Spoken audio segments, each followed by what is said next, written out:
ಖಂಡಿತ ಚಿಕ್ಕ ಕುಟುಂಬದಿಂದ ಜೀವನ ನಡೆಸತಕ್ಕಂಥ ನಾಲ್ಕೈಯ ಗೆಳೆಯ ಹಿರಿಯ ಶಂಕರ್ ಆಗಿರುತ್ತದೆ ಸಹ ಯುವಶಂಕರ್ ಅವರ ಸಹಯೋಗ ಇಲ್ಲಿನ ಎಲ್ಲ ಅವರ ಹಿತೈಷಿಗಳ ಸಹಕಾರ ಸಂಸ್ಥೆ ಆಯೋಜನೆ ಮಾಡಿರುತ್ತಲ್ಲ ಈ ಕಾರ್ಯಕ್ರಮವನ್ನು ಅತ್ಯಂತ ಅಭಯಸ್ಪರ್ಶಿಯಾಗಿ ಮಾಡಿ ನಮ್ಮೆಲ್ಲ ಉದ್ದೇಶಿಸಿ ಮಾತನಾಡಿ ಆತ್ಮೀಯೂ ಆಯ್ಕೊಂಡ ಜಿಲ್ಲಾ ಪಂಚಾಯತ್ ಅಧ್ಯಕ್ಷರು ಆಯ್ಕೊಂಡ ನಮ್ಮ ಮೀಸೆ ಬಾಲಿಕ ಬಂದೇನೆ ಅಂತಕ್ಕಂಥವ್ರು ಅವರನ್ನು ಕೂಡ ನಾವು ವೇದಿಕೆಯಲ್ಲಿ ಹಾಗೆ ವೇದಿಕೆಯಲ್ಲಿ ಉಪಸ್ಥಿತರಿರ್ತಕ್ಕಂಥ ಎಲ್ಲ ಮಹನೀಯರು ಕೂಡ ಬಹಳ ಸುದೀರ್ಘವಾಗಿ ಸುಮಾರು 12 ಗಂಟೆಗೆ ಆರಂಭ ಆಗುವಂತಹ ಎಲ್ಲ ಕಾರ್ಯಕ್ರಮ ಈ ತನಕ ಒಂದಷ್ಟು ಸಾಂಸ್ಕೃತಿಕ ಕಾರ್ಯಕ್ರಮ ಮತ್ತು ಕಲಾ ನೃತ್ಯ ವೈಭವದೊಂದಿಗೆ ಮುಖ್ಯವಾಗಿ ಕವಿಗೋಷ್ಠಿಯನ್ನು ಆಯೋಜನೆ ಮಾಡಿರುವಂಥದ್ದು ಕೂಡ ಅತ್ಯಂತ ಸಂತೋಷ ಅಂತ ನಾವು ಇತ್ತೀಚಿನ ದಿನಗಳಲ್ಲಿ ಎಲ್ಲ ಬಂದಿರ್ತಕ್ಕಂಥ ಏನು ಬಹುಪಾಲು ಕವಿಗಳು ಏನಿದ್ದಾರೆ ನಮ್ಮ ಪ್ರಸಿದ್ಧರಾಗಿರ್ತಕ್ಕಂಥ ನಿರ್ಮಲಾ ಭಾರದ್ವಾಜ ಅವರು ಸರಿ ಶ್ರೀಮಂತಪುರಿ ಒಪ್ಪಂದನಾಯಕಿ ನಮ್ಮ ಮಂಗಳೂರಿನ ಅರಣ್ಯ ಇಲಾಖೆ ನೇತೃತ್ವ ಅಧಿಕಾರಿಗಳು ಹಾಗೂ ಸಲಹೆಗಾರರು ಆಗಿರ್ತಕ್ಕಂಥ ಶ್ರೀರಾಮ ಅನಂತಮೂರ್ತಿ ನಮ್ಮ ಹಾಡುಗಾರಿಕೆಯಲ್ಲಿ ಅತ್ಯಂತ ಒಂದಷ್ಟು ಲೋಕೇಶ್ ಪಲ್ಲವಿ ಅಂತಂದ್ರೆ ಹೆಸರಾಗಿರ್ತಕ್ಕಂಥದ್ದು ನನ್ನ ಗೆಳೆಯ ಚಂದ್ರಶೇಖರ್ ಇಲ್ಲಿನ ಹಿರಿಯರು ಅಂತ ತಕ್ಷಣ ನಮಗೆ ನೆನಪಾಗ್ತಕ್ಕಂಥ ಆತ್ಮೀಯ ಗೆಳೆಯರಲ್ಲಿ ಮತ್ತೆ ಹಿರಿಯರು ಆಗಿರ್ತಕ್ಕಂಥ ಎಂ.ಎ. ಈಗಪ್ಪಣ್ಣನವರು ಇದೆಲ್ಲ ಸೇರಿರ್ತಕ್ಕಂಥ ಕವಿ ಮನಸ್ಸುಗಳನ್ನ ನಾವು ಬಹಳ ತುಂಬಾ ನೆನಪಿಸ್ಕೊಳ್ತಾ ನಿಮ್ಮನ್ನೆಲ್ಲ ಇಲ್ಲಿ ವಾಚನ ಮಾಡಿದಂತಹ ಏನು ಒಂದು 22 ಜನ ಕವಿಗಳನ್ನ ನಮ್ಮ ಬಯಲು ಸೀಮೆಯ ಬರಹಗಾರರ ವಾರಸುದಾರರು ಅಂತ ನಾವು ಕರೀತೀವಿ. ಯಾಕೆ ನಾವು ವಾರಸುದಾರರು ಅಂತಂದೇಳಿ ಅವರಿಗೆ ಸಂಬೋಧಿಸಬೇಕು ಅಂದ್ರೆ ಅವರ ಸಾಮಾಜಿಕ ಜವಾಬ್ದಾರಿ ಕೂಡ ಬಹಳ ಇದೆ. ಆ ನೆಲೆಗಟ್ಟಲ್ಲಿ ನೋಡೋದಾದ್ರೆ ಒಬ್ಬ ಕವಿ ಅಥವಾ ಬರಹಗಾರನಿಗೆ ಈ ವರ್ತಮಾನದ ತಲ್ಲಣಗಳಿಗೆ ಧ್ವನಿ ಹಾಕುವಂತಹ ಮನಸ್ಸಿರಬೇಕು. ಅದರಲ್ಲಿ ಅದರ ಹಾದಿಯಾಗಿ ನಮ್ಮ ಕಿತ್ತೂರು ನಾಯಕ ಅವರು ಓದಿದಂತಹ ಕವಿತೆ ಇದೆಯಲ್ಲ, ಎಲ್ಲೋ ಒಂದು ಕಡೆ ಪ್ರಸ್ತುತ ವಾಸ್ತವ ವಿಚಾರಗಳಿಗೆ ನಾವು ಮಾತನಾಡಬಹುದು. ಯಾಕೆ ನಾನು ಆ ಮಾತನ್ನ ಹೇಳ್ತಾ ಇದ್ದೇನೆ ಅಂದ್ರೆ, ಈ ಸಮಾಜದ ಒಳಗಡೆ ಒಬ್ಬ ಬರಹಗಾರರ ಜವಾಬ್ದಾರಿ ಬಹಳ ಇದೆ ಅನ್ನುವಂತಹ ಕಾರಣಕ್ಕೆ ಆ ಮಾತನ್ನ ಹೇಳ್ತೇನೆ. ಪ್ರಸ್ತುತ ಇವತ್ತಿನ ಕಾಲಘಟ್ಟದಲ್ಲಿ ಸಂಬಂಧಗಳು ಯಾವ ರೀತಿಯಾಗಿ ನಿರ್ಮಾಣ ಆಗ್ತಿದ್ದಾವೆ, ಆರ್ಥಿಕತೆಯ ಅಸಮಾನತೆ ಹೇಗೆ ಹಂಚಿ ಹೋಗ್ತಾ ಇದೆ, ದೇಶದ ಸಂಪತ್ತು ಯಾರ ಕೈಯಲ್ಲಿದೆ, ಪ್ರಜಾಪ್ರಭುತ್ವದ ವ್ಯವಸ್ಥೆ ಒಳಗಡೆ ನಾವೆಲ್ಲರೂ ಸೇರಿ ಒಬ್ಬ ಅಧಿಕಾರ ಒಬ್ಬ ವ್ಯಕ್ತಿಗೆ ಕೊಟ್ಟರೆ ಆ ವ್ಯಕ್ತಿ ತನ್ನ ಅಧಿಕಾರವನ್ನ ತನ್ನ ಸ್ವಾರ್ಥಕ್ಕಾಗಿ ತನ್ನ ಸ್ವ ಇಚ್ಛೆಗಾಗಿ ಬಳಸ್ತಕ್ಕಂಥ ಇಂಥ ಪ್ರಜಾತಾಂತ್ರಿಕ ರಾಜಕಾರಣದ ವ್ಯವಸ್ಥೆ ಒಳಗಡೆ ಅಂತಹ ಒಂದು ವಿಚಾರಗಳಿಗೆ ಒಬ್ಬ ಬರಹಗಾರ ಮುಖಾಮುಖಿಯಾಗಿ ನಿಷ್ಠೂರತೆಯ ಬರಹದೊಂದಿಗೆ ಸಮಾಜದ ಅನುಕೂಲತೆಯನ್ನು ಸಿಕ್ಕುವಂತಹ ಜವಾಬ್ದಾರಿ ಒಂದು ಬರಹಗಾರನಾಗಿದೆ.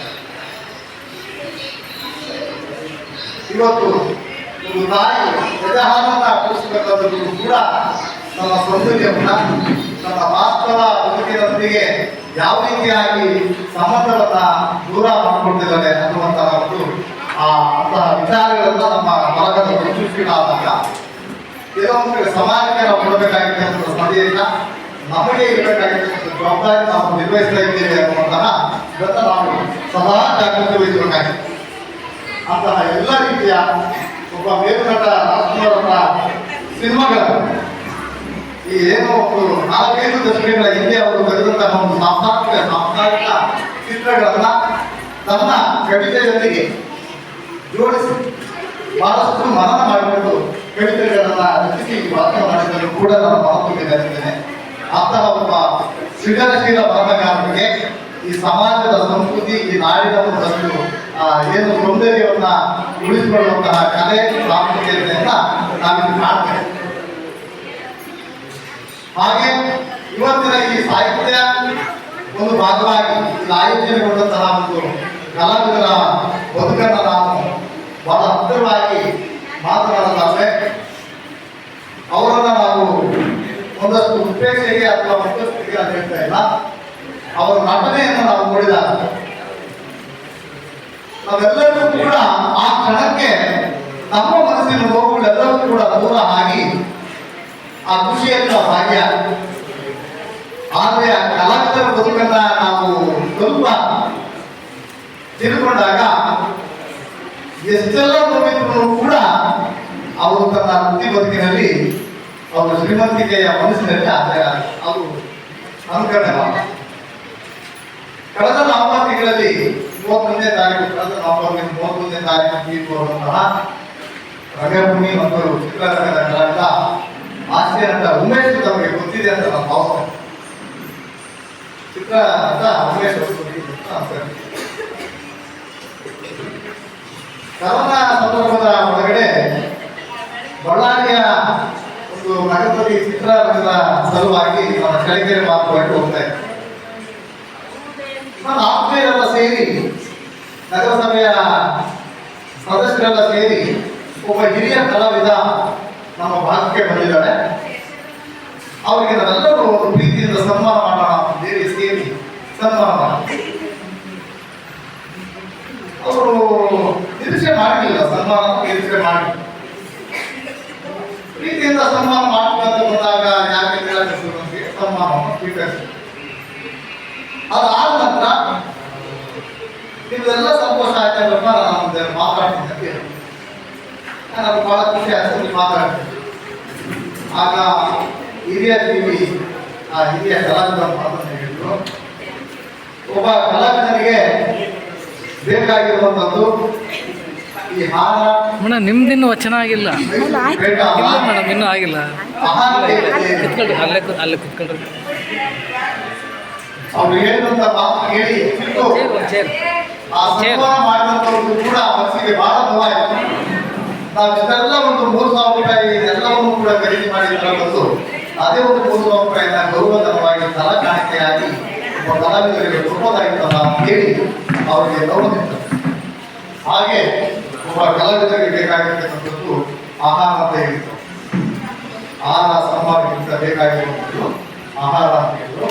ಆದರೆ ಅಂತಹ ಒಂದು ನೋವು ಇದನ್ನು ಕೂಡ ಸಮಾಜಕ್ಕೆ, ಕಲಾವತಿಗೆ, ಬದುಕಿಗೆ ಅವರು ಎಷ್ಟೊಂದು ಪಾರದರ್ಶಕವಾಗಿ ಬದುಕಿರ್ತಂದ್ರೆ ಇವತ್ತಿನ ಕಾರ್ಯಕ್ರಮಕ್ಕೆ ಬಹುದೂರ ಆಗಿರ್ತಕ್ಕಂಥ ಊರು ಕಡೆಯಿಂದ ಕೂಡ ಇಲ್ಲಿಗೆ ರಾತ್ರಿ ಪ್ರಯಾಣ ಮಾಡ್ಕೊಂಡು ಬಂದಿರ್ತಕ್ಕಂಥ ಕಲಾವಿದರಿದ್ರಲ್ಲ, ಇಲ್ಲಿ ರಾಜ್ಕುಮಾರ್ ಅವರೆಲ್ಲ ಅವರೇ ಸಾಗಿಸ್ತಾರೆ ಎಲ್ಲರೂ.